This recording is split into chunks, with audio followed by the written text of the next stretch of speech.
안녕하세요. 오늘은 2021년 9월 10일 금요일 아침입니다. 안국과 새벽기도에 오신 여러분들을 진심으로 환영합니다. 저는 네파교회를 섬기는 정선옥이라고 합니다. 먼저 기도드리고 오늘 교과 내용을 살펴보도록 하겠습니다. 기도하겠습니다. 하늘에 계신 저희들의 아버지, 이 아침에 저희들을 찾아와 주셔서 감사합니다. 오늘 이 아침에 하나님을 만날 수 있도록 주님께서 우리와 함께 하시고 우리가 하나님의 성호를 부를 수 있는 특권을 누리게 하심을 인하여 감사를 드립니다. 아버지, 오늘 이 시간에 하나님께서 부어주시는 하나님의 성령의 능력으로 말미암아 하나님 말씀을 잘 깨달아 우리의 삶에 실천하고 또한 우리의 삶이 그리스도로 말미암아 행복하고 그리스도로 말미암아 기쁨이 충만한 가운데 승리하는 삶을 살 수 있도록 주여 도와주시옵소서. 이제 시작하오니 주께서 우리와 함께 하시옵기를 간구하며 거룩하신 예수님 이름으로 기도드렸습니다. 아멘. 예, 감사합니다. 벌써 한 주일을 마감하는 금요일이 되었습니다. 우리는 이번 주 한 주일 동안 제10일과 더 많은 것을 갈망하며라는 주제를 가지고 하나님 안에서 더 많은 안식을 갈망하는 것에 대해서 살펴보았습니다. 오늘은 금요일 소지를 통해 출애굽한 이스라엘 백성들이 가나안 땅에 들어가는 모형을 통하여 하늘 가나안을 향해 가는 우리들의 상황 속에서 우리가 어떻게 더 나은 안식일을 누릴 수 있는지, 더 큰 축복과 안식의 삶을 살 수 있을지에 대해서 한번 생각해 보는 시간을 가졌으면 좋겠습니다. 우리가 어떻게 하면 그리스도인으로 세상과 상관없는 안식과 행복을 누릴 수가 있을까요? 여러분, 정답이 무엇이라고 생각합니까? 성경은 그 정답을 이야기합니다. 그것은 우리가 그토록 갈망하는 성령을 받는 것이고 바로 성령의 침례입니다. 우리는 목요일 교과를 통하여서 성령의 침례를 통해서 우리는 하나님 안에서 은혜의 안식을 누릴 수 있다는 것을 간단하게 살펴보았습니다. 그러나 지금 이 시간에는 조금 더 깊게 이 부분에 대해서 다루어 보고자 합니다. 혹시 여러분들은 개인적 신앙 부흥의 단계라는 책을 읽어보신 분이 계실 것입니다. 그리고 재림 준비를 위한 기도와 헌신의 40일 기도회도 해보신 분도 계실 것입니다. 만약에 이 책을 읽지 못하였거나 이 기도회를 하지 못하신 분이 있다면 꼭 한번 경험하셔서 우리의 삶에 적용할 수 있었으면 참 좋겠습니다. 이 두 책은 오늘 우리에게 성령의 체험이 얼마나 시급하고 꼭 필요하고 얼마나 우리에게 풍성한 삶을 살 수 있을지에 대해서 알려주는 책입니다. 자, 그러면 이제 금요일 소지에 있는 첫 번째 단락을 먼저 읽고 오늘 본문을 살펴보도록 하겠습니다. 우리는 때로 우리의 문제들과 어려움을 가지고 예수님께로 나오기를 원하지 않는다. 우리는 종종 우리의 문제들을 동료 인간들과 나누며 우리를 제대로 도울 수 없는 자들에게 우리의 고통을 말하지만 정작 우리의 슬픔과 기쁨과 평안으로 바꿀 수 있는 예수님께는 털어놓지 않는다. 자기 부정과 자기 희생이 십자가의 영광과 승리를 가져준다. 하나님의 약속들은 매우 소중하다. 우리는 그분의 뜻을 깨닫기 위해 그분의 말씀을 공부해야 한다. 영감으로 기록된 말씀을 깊이 연구하고 실제적으로 순종하면 그 말씀이 우리의 발걸음을 우리가 결코 넘어지지 않을 평탄한 길로 이끌어 것이다. 모든 사람이 그들의 부담과 고민을 그들을 받아주시고 편안함과 쉼을 주시기 위해 기다리고 계시는 예수님께로 가져올 수만 있다면 얼마나 좋겠는가. 하나님께서는 당신을 신뢰하는 사람들을 결코 버리지 않으실 것이다. 우리의 문제를 하나님께로 가져가는 것은 내 안에 하나님의 임재를 받아들이는 것이고 그분의 말씀을 공부하고 순종하면 그 말씀이 우리의 발걸음을 평탄한 길로 이끌어 주시는 경험은 바로 그리스도 안에서 진정한 쉼을 누릴 수 있는 비결입니다. 이렇게 되면은 우리의 삶에 놀라운 변화를 경험하게 될 것입니다. 마찬가지로 오늘날 우리 교회에도 성령의 침례를 경험하지 못하면은 성령 없는 건조한 삶처럼 교회도 그렇게 될 것입니다. 앤드루스 신학과 교수인 요셉 키트 교수는 현대 교회의 영적 결핍 상태의 결과에 대해서 이렇게 이야기합니다. 무기력함, 천박함, 물질주의, 관용의 결핍, 소진대 목사들, 교회를 떠나는 10대, 수련되지 못한 교인들, 성과 없는 프로젝트, 강인하고 헌신한 신자의 장기적 부족이라고 소개하고 있습니다. 그렇다면 교인의 삶에도 성령의 임재를 경험하지 못하게 될 때에는 우리는 죄에 이끌리는 삶을 살게 될 것이고 언제나 사탄의 유혹 앞에 쩔쩔매고 기쁨과 만족이 없는 불안한 삶을 살 수밖에 없을 것입니다. 교회적은 사권 348페이지에 보면 온유하고 조용한 정신을 옷 입는다며 생애를 그처럼 쓰라리게 했던 문제의 100가지 중 99가지는 해결될 것이다. 온유하고 조용한 정신은 결코 죄 많은 인간 스스로 품을 수 없는 정신입니다. 그것은 오직 하나님의 성품과 하나님의 은혜로 품을 수 있는 품성입니다. 결국 온유는 성령의 열매입니다. 우리가 알다시피 성령의 열매 9가지는 사랑과 희락과 화평과 오래 참음과 자비와 양성과 충성과 온유와 절제는 성령의 선물인 동시에 우리가 성령 충만했을 때 얻어질 수 있는 축복입니다. 그 말은 우리가 매일 하나님 앞에 완전히 굴복하고 매일 그분의 영적 교제를 나누게 되면 성령의 9가지는 맺음으로 우리의 삶은 달라질 수 있다라는 것입니다. 개인적 신앙부의 단계의 저자인 헬몬 하우발 목사님은 우리가 만약에 성령으로 충만한 삶을 살아간다면 우리의 삶에 놀라운 유익들이 있을 것인데 그 놀라운 유익들을 우리에게 소개하고 있습니다. 첫 번째는 가장 확실한 재림 준비라는 것입니다. 예수님과 밀접한 사귐보다 더 확실한 재림 준비가 어디에 있겠습니까? 그리고 두 번째는 진리가 충만하여진다는 것입니다. 데살로니가 후서 2장 10절에 보면 불의의 모든 속임으로 멸망하는 자들에게 이 말이니 이는 저희가 진리의 사랑을 받지 아니하고 구원을 얻지 못함이니라 라고 하였습니다. 마음에 진리의 사랑을 간직한 사람은 불의에 현혹되지 않고 도리어 구원을 얻는다라는 이야기입니다.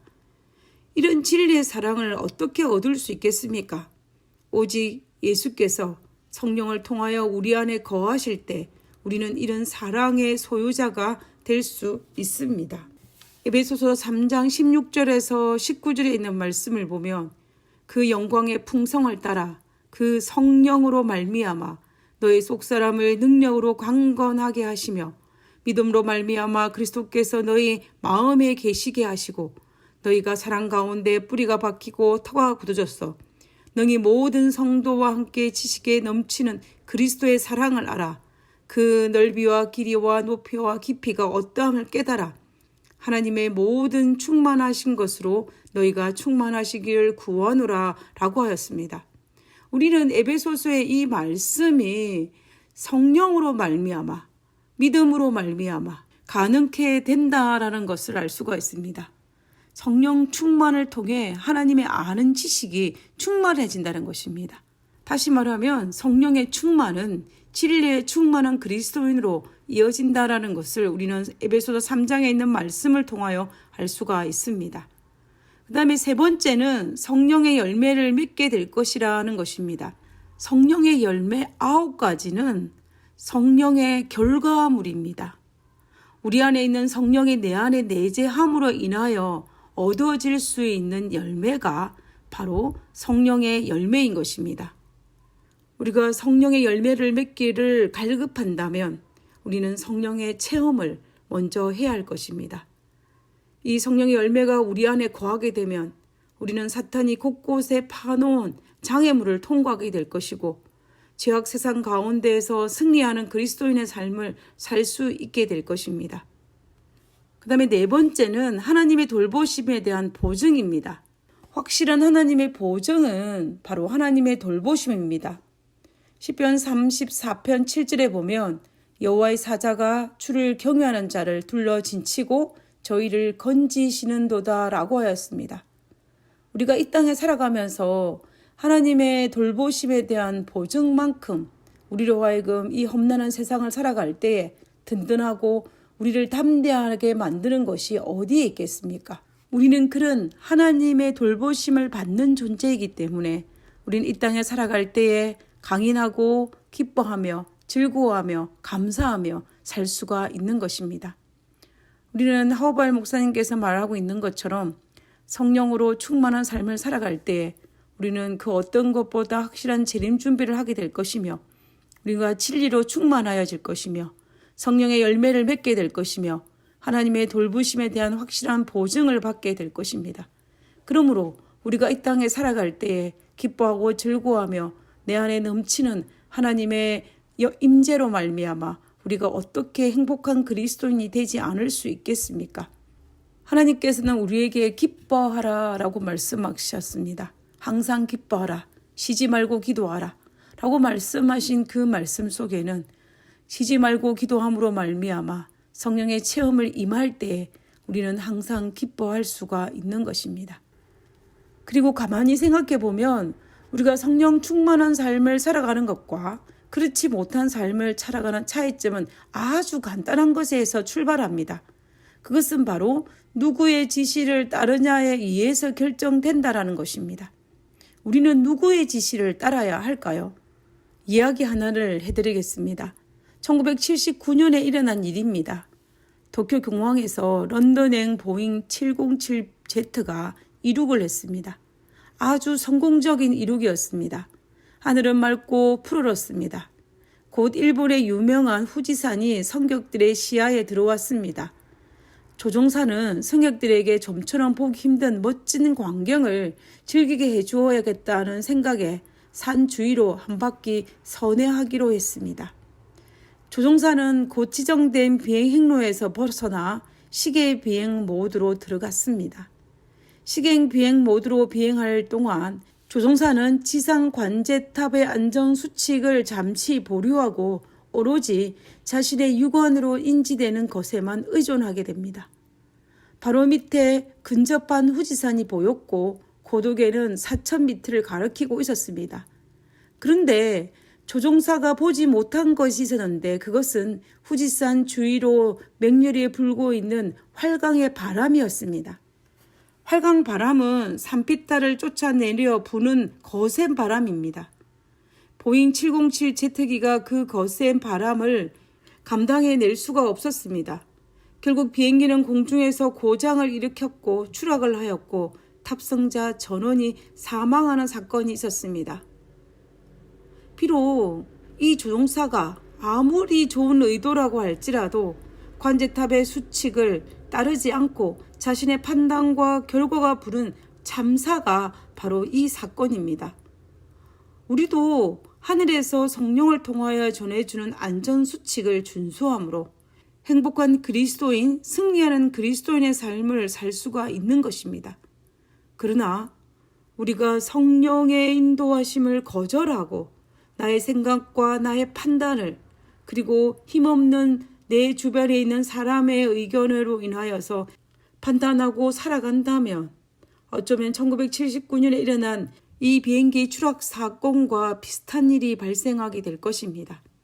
그러므로 우리는 행복한 그리스도인, 그리스도 안에 진정한 안식과 쉼을 누리기 위해서는 하나님께서 우리에게 안전수칙과도 같은 성령 하나님을 내 안에 모시고 성령 하나님의 인도를 따라 살아가는 그러한 그리스도인의 삶을 살아야 할 것입니다.